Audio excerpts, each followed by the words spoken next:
आप लोगों ने 1-2 दिन पहले एक आर्टिकल पढ़ा होगा जहाँ पे गवर्नमेंट सुप्रीम कोर्ट को रिस्पॉन्ड कर रही है कि 20% ethanol blending is still an ongoing experiment. और बहुत लोग इससे आउटरेज भी हुए हैं कि अगर ये एक एक्सपेरिमेंट है तो गवर्नमेंट ऐसा नेशन वाइड रोल आउट कैसे कर सकती है। बट आप ऐसे किसी चीज़ पे आउटरेज नहीं कर सकते। मैं डिफेंड नहीं कर रहा गवर्नमेंट को, बट आपको कॉन्टेक्स्ट समझना पड़ेगा केस का। इस केस में गवर्नमेंट ने इसको एक्सपेरिमेंट क्यों बोला। कॉन्टेक्स्ट का ये है कि जब 20% इथेनॉल ब्लेंडिंग का पॉलिसी इंट्रोड्यूस हुआ था, तब पेट्रोल में इथेनॉल मिलाने के लिए इथेनॉल आता कहाँ से? Water distilleries and sugar mill से। तो 2025 के अक्टूबर में ही ये ऑलरेडी फिक्स्ड हो चुका था कि 376 अराउंड डिस्टिलरीज हैं जो around 1050 metric tons of ethanol government को सप्लाई करेगी, लाइक बीपीसीएल और अदर मार्केटिंग कंपनीज को जो ऑयल की हैं। अब प्रॉब्लम ये आए कि जब एक लोकल प्रोड्यूसर वीएनआईपी डिस्टिलरीज करके वो अपने हाई कोर्ट में चली गई ये मांग करते हुए कि हमें अपने मैक्सिमम कैपेसिटी के हिसाब से सप्लाई करना है।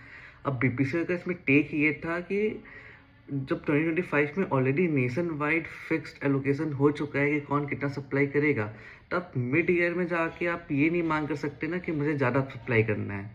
अब प्रॉब्लम अब कॉन्टेक्स्ट क्यों है, ये मैं क्यों बता रहा हूँ, क्योंकि जब बीपीसीएल ने इसको सुप्रीम कोर्ट में चैलेंज किया तो सुप्रीम कोर्ट के पास जाहिर सी बात है कि उनके पास पावर है कि वो माइक्रो मैनेज कर सकते हैं। सुप्रीम कोर्ट भी ऑर्डर पास कर सकती थी कि हाँ आपको सप्लाई ज़्यादा लेनी पड़ेगी, तो गवर्नमेंट इसको रोकती कैसे। तो ये कोर्ट रूम का एक हिडन टेक्निक है। अगर आपको सुप्रीम कोर्ट या किसी भी कोर्ट को माइक्रो मैनेज करने से रोकना है तो आपको वो चीज़ एक्स्ट्रा कॉम्प्लेक्स दिखाना पड़ेगा, सिंप्लीफाई वे में नहीं दिखा सकते। अगर गवर्नमेंट ने ये 20% इथेनॉल बिल्डिंग को एक्सपेरिमेंट नहीं बोला होता या ऐसा पॉलिटिकल नेशन वाइड चेंज कितना बड़ा है कॉम्प्लेक्स है नहीं दिखाया होता, ऐसा बहुत सिंपल दिखाया होता, तो सुप्रीम कोर्ट ऑर्डर कर सकती थी कि आप में से ज़्यादा ले लीजिए, आपको क्या जा रहा है। लेकिन प्रॉब्लम यही है कि this is kind of a technique to stop Supreme Court from micromanaging stuff.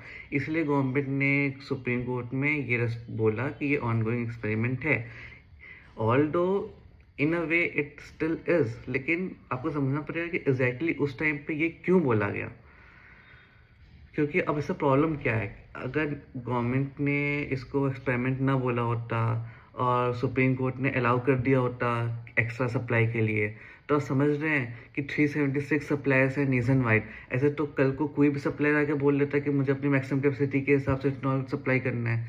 तो लॉ में इसको एक फ्लड गेट आर्गूमेंट कहते हैं कि आप एक के लिए कुछ डिसीजन लोगे, उसके लिए एक फ्लड गेट खुल जाएगा और सब के सब आ जाएंगे उसी में।